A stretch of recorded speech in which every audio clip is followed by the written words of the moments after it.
The Vivek Express leaves Dibrugarh in the evening. It arrives in Kanyakumari approximately 80 hours later, on the 5th calendar day, having crossed 9 states, 57 stations, and the full length of India from its northeastern corner to its southernmost point. At 4,200 kilometers, it is the longest train journey in the world by distance. The crew who departs Dibrugarh will never see Kanyakumari. By the time the train arrives, they will have been replaced multiple times. Here is what that journey covers. The train starts in Assam, where the Brahmaputra River plain meets the hill ranges of Nagaland. It crosses West Bengal, passes through Bihar, moves into Jharkhand and Odisha along the Bay of Bengal coast, continues through Andhra Pradesh into Tamil Nadu, briefly through Kerala, and arrives at Kanyakumari, the point where the Bay of Bengal, the Arabian Sea, and the Indian Ocean converge. 4 climate zones, 9 states, 7 distinct languages spoken by passengers boarding and departing along the route. One train, running this journey multiple times a week at an average speed of 56 kilometers per hour, including all stops. The maximum halt at any single station is 20 minutes at Korda Road Junction in Odisha, which is also the moment most experienced passengers use to step onto the platform, buy something from the vendors, and breathe air that is not the air of a moving train. Most of the 57 stops are shorter. At many of them, the train is stationary for 2 minutes. The vendors at those stations have learned to run. The crew structure on the Vivek Express is unlike any train covered on this channel, and unlike what most people assume when they think about what it takes to run a train for 3.5 days. On the Amtrak California Zephyr, the sleeping car attendant boards in Chicago and stays until Emeryville, the same person, the whole journey. On the Indian Pacific in Australia, the chef loads everything in Adelaide and doesn't open the supply door again until Darwin. On the Gone, the crew that boards in Adelaide is the crew that gets off in Darwin. On the Vivek Express, almost nobody makes the full journey. The train does. Loco pilots, the engineers who drive the train, work under Indian Railways rules that limit each crew to roughly 400 kilometers or 6 to 8 hours per shift, whichever comes first. On a 4,200-kilometer route crossing 9 railway zones, that means the locomotive cab changes hands approximately 10 to 12 times between Dibrugarh and Kanyakumari. Each changeover happens at a divisional headquarters, where a relief crew has been waiting, sometimes for hours, depending on whether the train is running on schedule. The incoming pilot has learned the road ahead. Indian Railways requires loco pilots to have what is called road knowledge, a detailed familiarity with every signal, every curve, and every speed restriction on their assigned section. The outgoing pilot hands over the logbook, any mechanical observations from the run, and the route. Then he walks to the crew restroom. The train does not wait. The traveling ticket examiner, the TTE, is the person most visible to passengers. Dressed in a black coat with a name badge and carrying a handheld terminal, the TTE is responsible for verifying tickets, allocating berths to waitlisted passengers, managing the coach, and handling whatever problems arise between the last station and the next one. On the Vivek Express, TTEs work their assigned division and are replaced at divisional boundaries.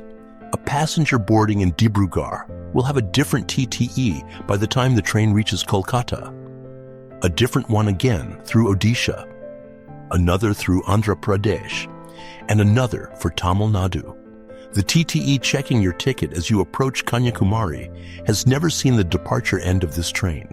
The pantry car is managed by IRCTC, the Indian Railway Catering and Tourism Corporation, and operates as a small mobile kitchen serving tea, meals, and snacks throughout the journey.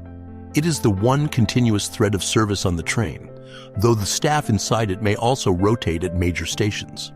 On a 74-hour journey, the pantry car goes through a significant portion of its supplies before the midpoint. Vendors at major stations supplement whatever runs low. For the loco pilot beginning his shift somewhere in Odisha at 2 in the morning, The cab of a Wo P7 electric locomotive is the entire working environment. There is no second cab, no brake room behind the controls. The assistant loco pilot sits alongside, calling out signal aspects, monitoring the instruments, splitting the attention load that a solo operator would carry alone. When the shift ends at the divisional handover point, the outgoing crew walks across the platform to the crew rest room maintained at that station. The incoming crew walks the other way to the locomotive. The train is ready when they are. For the TTE, rest on the Vivek Express means the small berth sometimes available in the brake van or guards compartment at the end of the train, or a seat in an unreserved coach between duties.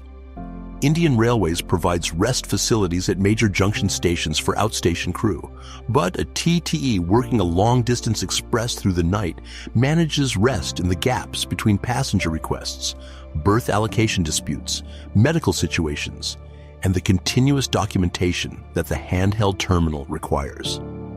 On a train carrying up to 1226 passengers across 57 stations, the gap between a quiet hour and a busy one is not predictable. The night through Odisha, long with several major stops, can be either the easiest stretch of the journey or the hardest, depending on how many passengers have boarded with unclear reservations, how many are unwell, and whether the next crew handover point arrives before or after the list of unresolved issues does. The pantry car on the Vivek Express serves the same function as a galley on a ship, a fixed point around which the eating schedule of everyone aboard organizes itself. Morning tea arrives early. Breakfast follows. The meals change as the train moves south.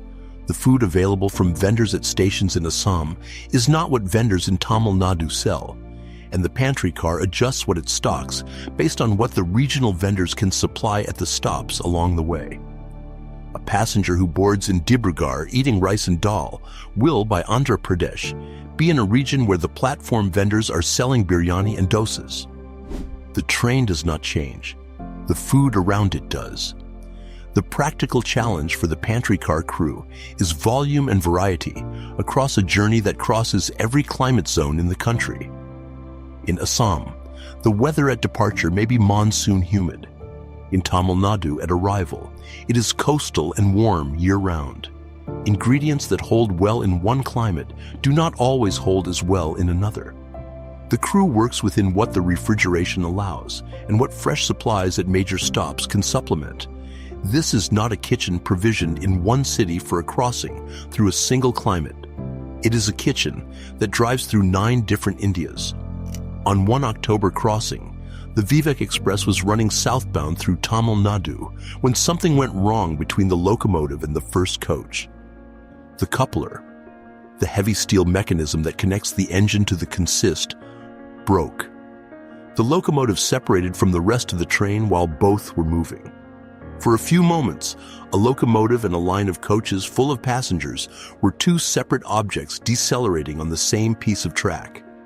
What happens in those moments is determined almost entirely by what the crews do in the seconds immediately after. The loco pilot, suddenly no longer pulling the weight of 22 coaches behind him, would have felt the change in resistance immediately and applied emergency brakes. The assistant loco pilot monitors the braking systems and instruments and confirms the train's status. At the rear of every Indian Railways passenger train, a guard is required to be present in the brake van. One of the safety requirements the railway has maintained specifically for situations like this. The guard's job in a separation event is to apply the handbrake and protect the coaches from rolling. The coaches, no longer connected to the locomotive's braking system, decelerate under whatever the rear brake van can apply and the track friction allows. The incident occurred near Katpadi Junction in Tamil Nadu. Northeast Frontier Railway's public communications confirmed the coupler failure. The train was stopped. No passengers were reported injured. Restoration took time. The train continued after the locomotive was reconnected and the mechanical situation was assessed. For the crew managing the coaches in the gap between detachment and reconnection, a gap that lasted however many minutes the repair required, that was the kind of situation the training covers and the experience earns. Not every shift on the Vivek Express involves a coupler failure, but the Vivek Express runs every week for 74 hours each way, and the law of large numbers eventually produces the shift where it does. If you are finding this useful, hit subscribe. We cover stories like this every week. The train arrives in Kanyakumari on the 5th calendar day. The Loco pilot at the controls for the final segment has been on duty since a station in Tamil Nadu he boarded at that morning. He has never been to Dibrugarh. The TTE checking tickets in the last AC coach boarded in Chennai. The Pantry car staff working the tea service as the train approaches the coast have been resupplied twice since the journey began. The train has had approximately 11 different crews in the locomotive cab since it left Assam. At Kanyakumari station, the sea is visible from the platform. The train that arrives here has crossed more of India than almost any other single journey can cover. More states, more languages, more climate zones, more of the physical and cultural distance between one end of the subcontinent and the other. Nobody on the crew who gets off here started this journey. The train did. Next week, it does it again.